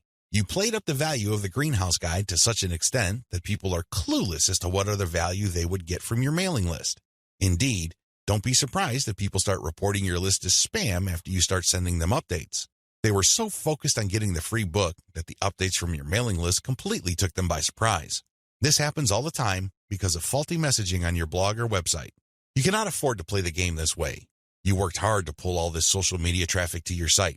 You spent a tremendous amount of time, effort, and resources to build a solid brand. Unfortunately, you're dropping the ball if you market your mailing list this way. You must sell the list first, but the incentive must be used to push people to make a decision. This is the proper order of priority. Anything else will fail. Set up your squeeze page for maximum social appeal. As I mentioned earlier, you should use your content to push your mailing list. You should use your content to upsell your squeeze page. But this doesn't mean that you can get away with badly designed squeeze pages. It's not going to cut it. Your squeeze page must be well designed. After all, this page is a specialized recruitment page. When people get on this page, you have to make the case as to why they should join your list, and not just for the incentive. While the incentive takes a big chunk of the real estate of a squeeze page, you should be clear about the fact that people are signing up to your list. With that said, you have to make your case. Why should people bother with your updates? Why should people stay on your mailing list? What kind of value would they get? Remember, people are always asking what's in it for me. Your squeeze page must answer that question effectively, clearly, and powerfully. Your squeeze page must be well designed enough to be able to make that connection, while at the same time, it must be easy to market on social media. Maybe you should have a graphic on your squeeze page that can be easily posted on Pinterest. Maybe you should have a video on your squeeze page that can be easily shared on YouTube. There are many ways you can go with this. What's crucial is that your squeeze page must be social media ready. At the same time, it should also do a good job of recruiting people. Set up the right confirmation page. When people join your list, thank them and make them feel welcome. You also have to clue them in regarding the content they should expect to receive. Make them feel that they just did the right thing. Make them feel that they solved a major problem. Not only do they get access to the digital freebie you're giving away, but they're also going to be receiving valuable information regarding a particular topic that they have problems with. This is how you sell the list. Simply hyping up and over-promoting the premium is not going to help you convert social media traffic into cash. That's just not going to happen. You have to sell the list. You have to build trust in the list. Unlock the power of repurposed content. I've already described this in an earlier video, but this topic is so important it deserves its own standalone video. When you create original content for your blog or website, you already know that this content has some sort of traction in your niche.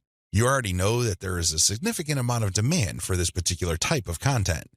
Not only did you base your decision on the social signals of your reverse-engineered competitors' content, but you're also picking out content choices based on your own statistics. In other words, you're basing your best content on tried and proven material. You're not taking shots in the dark. You're not taking wild guesses. You're not crossing your fingers and hoping that something sticks. Instead, you have based your decision on what actually works. Congratulations, but you shouldn't stop there. Once you have noticed that this content really performs based on the amount of clicks as well as the social media engagement it gets, the next step is to repurpose that content, turn them into other types of content, and reshare them on platforms that specialize in those content types. For example, if your blog post is getting a lot of retweets and clicks, you might want to strip the blog post into questions. This isn't all that hard because if you look at any type of content, it consists of answers to questions. The questions may not be obvious. The questions may not be plainly stated, but the content is meant to address certain concerns. These concerns can be reworded into questions. Strip your most powerful and best performing content into a series of questions. Each question then is linked to the article or blog post that answers it. Tweet these and pair them with niche-specific hashtags. By using automation tools, you can rotate different questions that essentially promote the same piece of content. Since you're rotating hashtags, there's a high chance that different people looking for different segments of your niche would become aware of your tweet and possibly click through. Another thing you can do is turn your article into slideshows. Each article brings to mind many different mental images. Come up with different pictures for each of the topics raised by your article and create a simple slideshow using PowerPoint. Share these PowerPoint presentations on SlideShare. You can also use other tools to create a video from your slideshows. Once you've created these videos, you can obviously share them on YouTube. Alternatively, you can look through the issues you raised in your blog post and turn them into infographics.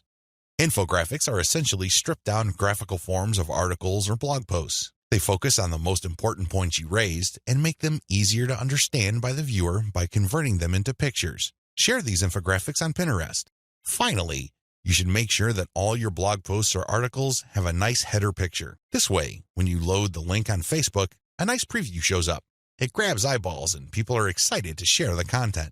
On Facebook, you have a wide range of content formats to choose from. You can share links, videos, infographics, photos, diagrams, and even audio files. After you share materials on your Facebook page, you should then get the link to that post and then share that Facebook page link in Facebook groups that cater to your niche or a related niche. This is how you unlock the power of repurposed content. If you play the game this way, you spend less time creating content and more time promoting. Promotion is the name of the game. You may have great content, but it's not going to do you much good if people don't even know it exists. For every hour you spend creating content, you should spend 10 hours promoting that piece of content. This is how you build up a successful mailing list. This is how you create a solid brand on social media. Start with powerful content, but create different versions and spread it on many different social media platforms. Use automatic content sharing. Before I get into content sharing automation, I want to highlight one other important reason why you should repurpose your content. If your audience members keep seeing that you talk about the same stuff over and over again, chances are you will lose them. People want to hear new stuff. People want you to explore other related needs of theirs. They don't want you to basically keep recycling the same stuff over and over again. Unfortunately, that's precisely the kind of risk you're running if you simply focus on giving people more of the same successful stuff. You know that a particular content theme works. You know it gets a lot of engagement. You know that it draws a lot of clicks. It's perfectly natural for you to want to keep recycling that same theme. Don't do it. Focus on the very best way to present that theme and stick with it. Just do it a few times, but focus more on repurposing. This way, when people get into contact with your content, they can see that you are talking about something that appeals to them, but in different formats. They are more likely to pay attention. They're more likely to click through. They're more likely to share. Keep this in mind when it comes to repurposing. Don't think that Video 11 is completely optional. It isn't. You want your social media feeds to consist of highly successful content as much as possible. It really would be a shame to figure out what works, only for you to get lazy and just focus on text content. I'm sorry to say it, but text content can only take you so far, which brings me to content sharing automation. Since you're going to be sharing a lot of content, and much of this content being third-party as well as original and repurposed content, you're probably going to have your hands full if you decide to do this manually. First of all, since you're going to be covering many different platforms and sharing different formats on those platforms, you have a lot of forms to fill out over and over again. Sure, you may have created an account, one for each of those platforms, but submitting to those places requires you to fill in forms. Posting on Facebook involves form filling. Now, if you really don't have that much content to share, this should be barely manageable. But if you're looking to maximize your visibility by publishing on your social media accounts several times a day, you need to automate. Unfortunately, simply plugging in information into content publishing tools is not going to do you much good. You have to know when to publish. Believe it or not, the vast majority of your target audience members check their Facebook, Twitter, Pinterest, and YouTube accounts within a certain block of time every single day. Post outside of that block of time and you miss the eyeballs of the vast majority of your audience members. Sounds good so far, right? Well, here's the problem. Different audiences have different time preferences. How would you know? This is where experimentation comes in. First, you're going to have to share your content randomly at different times of the day. As much as possible, share content every hour. Set your content automation tools to publish every hour. Let this run for about a week or two. After the experimental period is over, check your stats. Facebook Insights, for example, will tell you when most of your page fans checked out your content. Armed with this information, you should set up your automated software to publish your content in a cluster to fit those optimal times. For example, in the experimental stage, you're publishing one piece of content every hour. That's 24 pieces of content spread out over a full 24 hours. After you checked Facebook Insight, it turned out that 80% of your content views actually take place between 8 a.m. and 5 p.m. You then take those 24 posts and compress them within that 8 a.m. to 5 p.m. window. This is how you publish in clusters. Forget time blocks outside of that time frame. This way, you maximize your chances of the right eyeballs seeing your content. Special notes for Twitter. If you're going to be publishing on Twitter, republish your content many times during the day at the most optimal time frame. Facebook Insight already told you that your content is being viewed within a specific time frame. Chances are your Twitter fans have the same social media viewing habits. Stick to that time frame. Now, here's the secret. Set up your automated content publishing tools to tweet out your best content many times during that time frame, but you also have to rotate different hashtags. This way, you can reach different people looking for hashtags that are related to different subsegments of your niche. Special notes for Facebook. When publishing to your Facebook page, don't hesitate to publish original content that you have published before. Try to avoid publishing only once. Instead, you should sandwich or schedule this republished successful content in between high-quality, curated content. This way, people get more exposure to your best content. Once they click through, you get yet another chance to recruit them to your mailing list. Remember, when you share high-quality third-party content, you're not getting the traffic. You're building credibility, but you're not getting potential list members to your squeeze page. That's just not happening. When you share your own original content, you get a chance to recruit them to your squeeze page. Keep this distinction in mind. This is the reason why you should republish your most successful content by interspersing it with top-rated, curated content. Scale up your targeting. When you're publishing on Facebook and Twitter, you can use hashtags. This is definitely true with Instagram. Regardless of the platform you're on, make sure you play around with how you categorize or tag your content. In any niche, there are many different tags available. Experiment with these. See which tags get the most attention from the social media platform you're sharing a piece of content on. Of course, you're not going to find the magical combination of hashtags overnight. That's not going to happen. This is one of those things that you're going to have to find out by doing it over a long period of time. Still, when you run these experiments, a pattern should emerge. Sooner or later, you would discover that certain hashtags produce a lot more results than others. They draw a lot more eyeballs. They get a lot more attention. Most importantly, they get a lot more engagement. Stick with those. Experiment with tagging niche-focused influencers. When you're doing research on hashtags on Twitter, for example, You would be able to find influencers that specialize in those hashtags. These people just love to post content related to certain topics. They use a narrow range of hashtags every time they post. It seems that's all they focus on. Find these people. Look at their content. Are people retweeting them a lot? Are they getting a lot of love for their content? Do they get a lot of engagement? Are people responding via Twitter? It should be fairly easy to see which accounts are influential in your niche and which aren't. Don't just focus on how many followers they have. Instead, look at the total amount of engagement they get, and also pay attention to the ratio of followers they have to the number of accounts they follow. For example, if I find Mike Smith to be a big poster in my niche because it seems that he just seems to rotate among the 10 hashtags that are most relevant to my niche, I look at his followers in relation to the number of accounts he's following. If he's only following one person, yet he's being followed by 15,000 people, Mike Smith might be an influential person.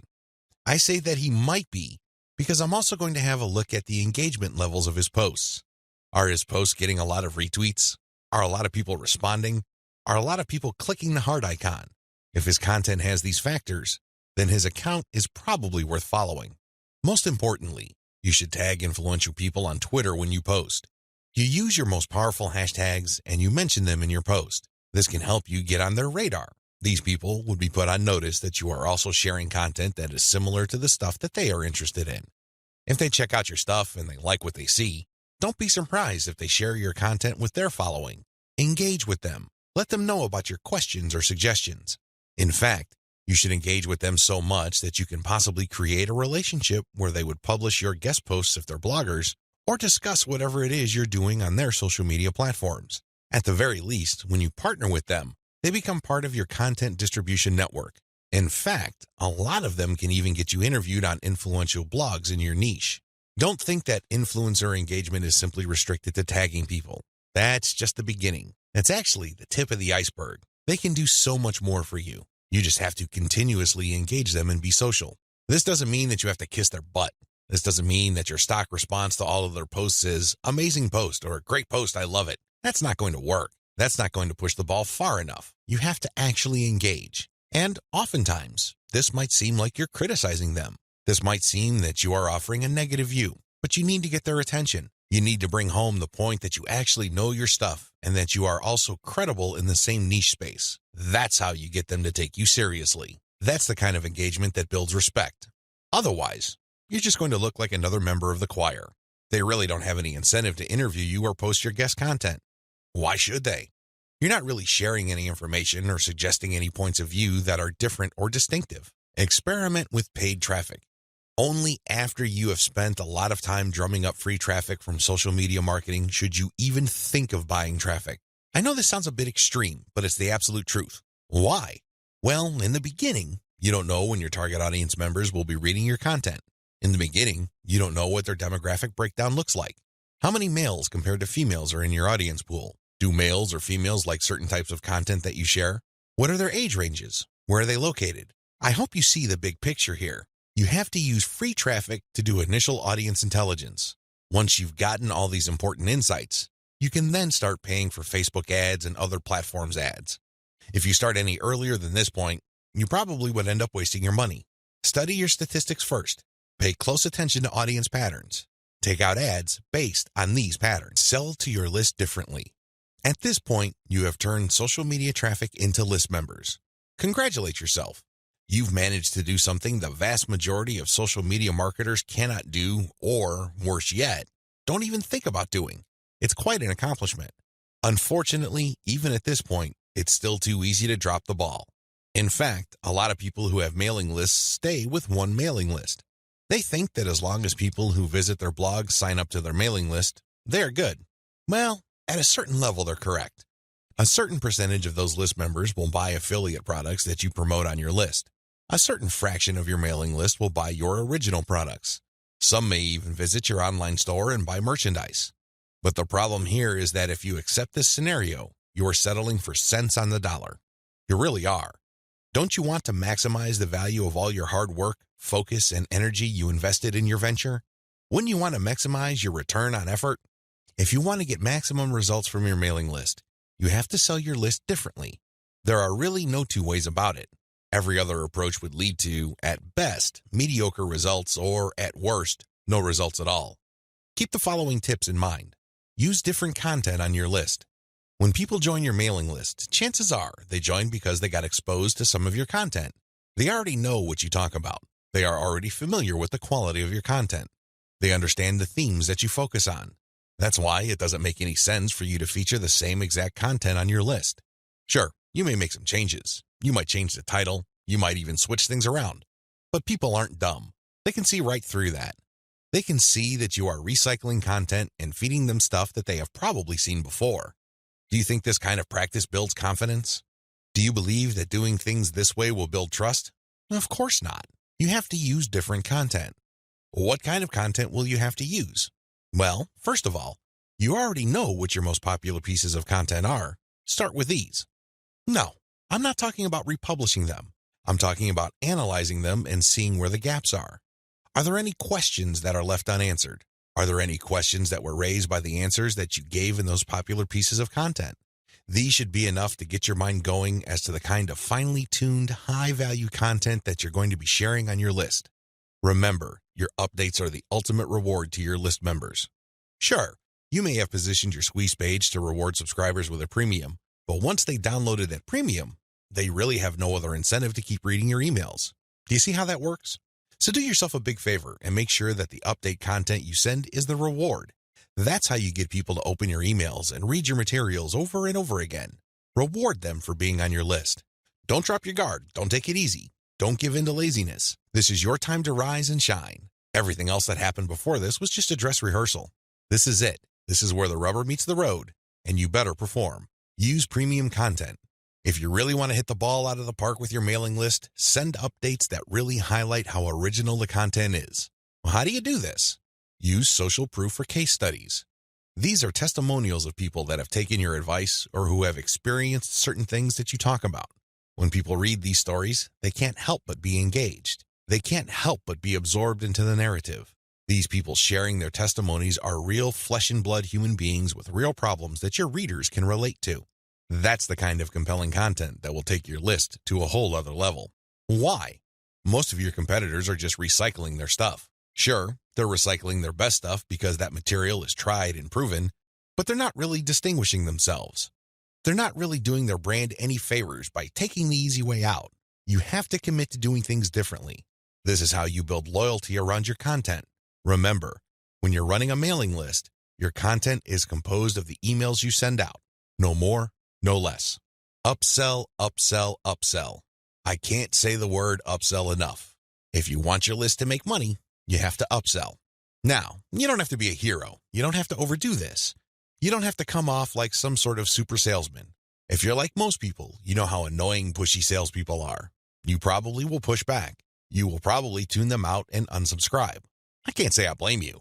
That's how most normal people respond to pushy salespeople. By upsell, I am just telling you to send content that highlights a problem and a solution. That's all upselling is. You remind people of their range of problems, and you remind them of certain solutions to them.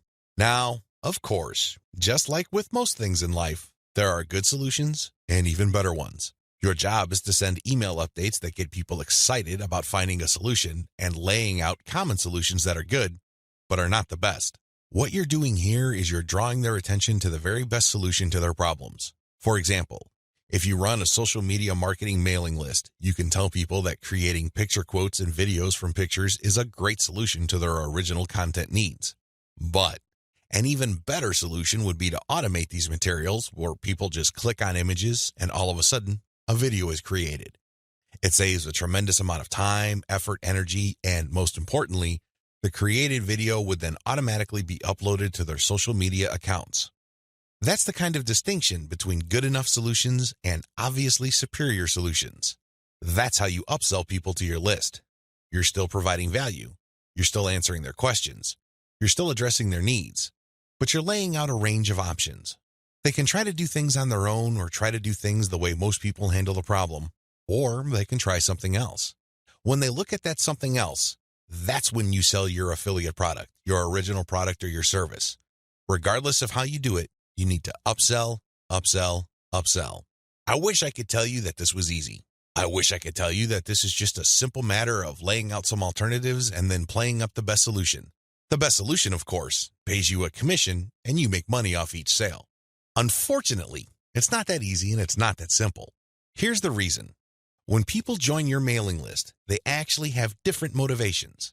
Some people are there because they just want to get the freebie, but they're too lazy to unsubscribe. You cannot really get rid of these people. These people don't open your emails. They cannot be bothered with reading your emails. They really don't do you much good. In fact, they can harm you because if there's enough of these list squatters on your list, your mailing list provider will charge you more money at the end of every month. You have to actively filter out your list based on open rates so you can get rid of these individuals. Again, you cannot eliminate them entirely, but you can minimize their numbers. Other people are initially excited about your mailing list, but for some reason they stopped reading your emails. Even others constantly check your emails, and they really love what you have to share, but the problem is they feel that your premium offers are simply too expensive. Now let me clue you in on a secret. When somebody tells you that whatever you're offering is too expensive or too unaffordable, what they're really trying to say is that you haven't completely sold them on it yet. Alternatively, you haven't completely filtered them yet. Either they're not motivated enough or you did not give them enough reasons to be motivated. Regardless, they're still on the fence. You need to push them off the fence. Expert salespeople know this because in the big scheme of things, there's no such thing as unaffordable. If you talk to somebody and you convince that person that they absolutely need to buy your product, there's really no difference between a $10 product and a $1,000 product. They will get that product because you have elevated their perception of that product to the realm of need. People take care of their needs first. Their wants are often left at the back burner. I hope you understand this. I hope you get this. It's not because your affiliate product is too expensive in absolute terms. Instead, it's because you have failed to either qualify the prospect or make your case. And this is why simply upselling by itself is not going to work. You have to take the next step, which I'm going to describe below. Use the $1 list filtration method. You have to filter your list members into two groups, interested people and interested people who buy. These are two totally different groups of people. Now, please understand that just because people open your emails religiously, it doesn't necessarily mean that they would buy from you. Like I said above, maybe you did not present your case properly. Maybe you did not qualify them properly. This $1 list filtration technique that I'm going to teach you enables you to filter your list members properly. What you would do is, instead of trying to upsell people to $19.95, $34.95, or $349.50, or any other similarly priced products, everything that you're going to be selling on your general list will be priced $1. No more, no less. By general list, I'm talking about the list all people who sign up to your mailing list get on. This is your default list. I want you to treat this general list as your starting list. This is kind of like the vast, unfiltered, generic mass of people who are interested in your brand. When you upsell people using $1 offers, you enable people to segregate themselves based on their motivations. These are people who are motivated enough to spend $1. In other words, they see the value in your content, and they are willing to put their money where their mouth is. Now here's the secret. There's really very little distance between paying $1 for something and paying $100 for something. This is a lesson I learned firsthand. When I first tried this, I thought the only people that will get on my dollar list are cheapskates. These are misers. In the back of my mind, I thought that they're just not going to buy big-ticket items. Boy, was I proven wrong. If somebody is able to psychologically hurdle the distance between 0 and 1, they can, given enough exposure and enough content, hurdle the difference between $1 and $100. This is not theory, nor is it speculation. I see this all the time with my own two eyes. Your job is to filter your general list. You're basically telling people, when you run these $1 offers, to prove to you whether they are just interested or truly interested. This is a self-segregating mechanism. Use it. People who sign up for your general list are interested in quality content. That's what they're there for. But only a fraction of them would actually be willing to pay money. You make your money off this golden fraction. You use your buyer's list to make real money. Again, you have to sell your list differently. This applies to your two types of mailing lists as well. Your general list, they get quality information that is distinctive like social proof and case studies along with upsell messages. Your buyer's list, on the other hand, gets more in-depth material with higher value upsells. Again, if somebody's willing to go from $0 to $1, you have a tremendous opportunity to get that person to go from $1 to $100, $1,000, or whatever amount you want. Now, keep in mind that the higher the dollar value, the lower the conversion rate, but you get the point. You have to get people to segregate themselves based on their readiness, willingness, and eagerness to buy. And since $1 is essentially friction-free, this list filtration method works like a charm. Reinvest your profits the right way. By this point, the $1 filtration method has enabled you to make a decent chunk of cash every single month from social media traffic. The next step is to create a business. At this point, you might be feeling that you're just engaged in a hobby. It's a well-paid hobby, but still a hobby nonetheless. This too can be a trap. This can hold you back from the great success that you could otherwise achieve with social media. How do you turn the information that I shared with you into a platform for a business that can withstand the test of time? Simple. Reinvest your profits the right way. Move into other niches after you master your system. This training helps you identify your target niche. I've also given you the techniques to do well in that niche using social media traffic. Once you've made quite a bit of money on your niche and this money comes in month after month, you have to think big. You have to look into other niches that are related to your current niche. This thinking is actually pretty straightforward. If you have already mastered your niche to the point that you're making automatic income month after month, then you can apply the same system to other niches that are closely related to the one you're in. This is how you scale up your business. Instead of just one stream of cash, you build many different streams of cash based on the system that you mastered. You know what hashtags to target. You know what kind of content gets eyeballs. You know how to present information on social media. You know how to promote a mailing list. These and many others form part of your system. It really would be a shame to restrict that system to just one niche. Once you've mastered those, find niches related to those and grow into these other fields. Highly successful list marketers don't just operate one list. They operate dozens, and this translates to 6, if not 7-figure incomes year after year. If they can do it, so can you. Buy more targeted traffic after you find out what works. Once you have discovered the type of content marketing strategy on Facebook that works, you can buy targeted traffic. How? Use Facebook's lookalike technology to target people who share the same interest profile as your existing audience. This is what's so awesome about Facebook. This is also what gets them into all sorts of hot water. Believe it or not, accept it or not, Facebook is spying on you the moment you log into the platform. It pays attention to what you like. It pays attention to what you comment on. It pays attention to what your friends like. And it makes all sorts of predictions regarding your behavior and your interests. Accordingly, if you like certain topics, it creates an interest profile. Facebook's lookalike audience technology enables you to find people who haven't visited your Facebook page who share the same interest profile as your current fans. Talk about an amazing technology.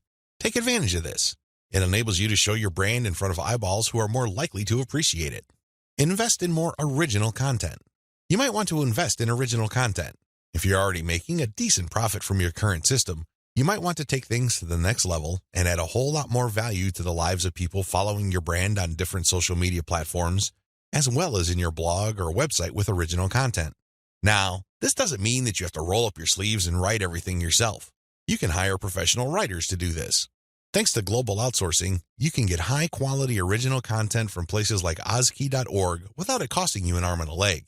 You can get high-quality content that truly engages your audiences without it killing your profit margin. Invest in more content updates. This advice really flows from the previous point I raised. If you're going to be investing in more original content, automatically you will be investing in more content updates. You will have a lot more original materials to share. These two actions go together. Regardless, you need to step it up in terms of content updates so you can pack a lot more value. Invest in your original products. When you're started out setting up this system I teach you in this training, you probably would be focused on affiliate products. You get an affiliate from an affiliate program, you market that link on your email updates. When somebody clicks on that link and buys something, you get a commission. Pretty straightforward, very simple. Well, if you really want to make a lot of money, you have to turn your back on affiliate marketing. You really do. Instead, you have to sell your own stuff. The reason why you need to do this boils down to control. When you are selling other people's materials, you are at the mercy of their squeeze page, their landing page, and ultimately, the quality of their product. What if their product sucks? What if their sales page converts only a fraction of the people it could otherwise have converted? You lose out. That's the bottom line. If you want to maximize your control over your income, you need to invest in your own original products. Thankfully, outsourcing is always available to you. You can outsource to professional companies like Ozkey.org or other specialized content producers to help you produce high-quality original materials for cents on the dollar. Sell your own video-based membership courses. The main problem with product sales online is, by and large, you're selling the item once. Somebody clicks the buy button, they pay, they get access to the download link, and that's the end of the story. They already have the product. They can enjoy it, they can throw it away, they can do whatever they want with it. But the transaction only took place once. Wouldn't it be awesome if people keep sending you money every month? Wouldn't it be great if you get recurring income? Well, that's exactly what you can enjoy when you sell your own video-based membership courses. For example, if you have a gardening blog, you can set up a video-based course where you teach people the ins and outs of garden cultivation. Every single month, each member's PayPal account or credit card account is billed a certain amount. You don't have to lift a finger. And this goes month after month after month until they cancel. The best part? You shot the videos once, yet you make money off them month after month. How awesome is that? This is called passive income. And the great thing about this is that you don't have to stick with video. It can be any kind of membership. Maybe you can give them access to pictures. Maybe you can give them access to files or even software. It doesn't matter. What they're paying for is the right to download that material month after month. This is the key. Recurring income should be your ultimate goal. This is how you maximize your effort. You're putting in less work while getting more money out of the system. Unfortunately, this is not something that you can master getting out of the gate. It also doesn't happen overnight. You have to pay your dues by doing the other steps above first. Conclusion. Social media marketing confuses a lot of people. It definitely leads to a lot of dead ends if you let its myths get the better of you. This training shines a light on one effective way of using social media exposure to turn social media reach into cold, hard cash in your bank account. While I'm not claiming that these steps are easy, they are doable. You just need to follow instructions. You need to conduct experiments and focus on what works. The key here is to use this information to fit your particular set of circumstances, to produce practical, actionable steps that you can use to earn a truly passive income. Don't move one step ahead until you've mastered the previous step. Now that you have all the information that you need to succeed, please understand that none of this will make you rich if you let it stay in your head. Not in a million years. You have to take action on them. You have to get that sense of urgency that you need to make this information a reality. The longer it stays in your head, the less likely your finances will change. Give yourself a deadline. Commit to a firm start date. Once that date comes, start. You don't have to be a hero. You don't have to hit a home run the first time you step up to the plate. As long as you're making a small step forward, that's good enough. Why? A small step forward is still a step forward. You have to keep doing it. You have to take step after step. It doesn't matter what side of the bed you woke up on. It doesn't matter what you're feeling. None of that matters. What matters is you stick to the plan. If you're able to commit and focus, you will succeed. I wish you nothing but the greatest success. Thank you for watching this training.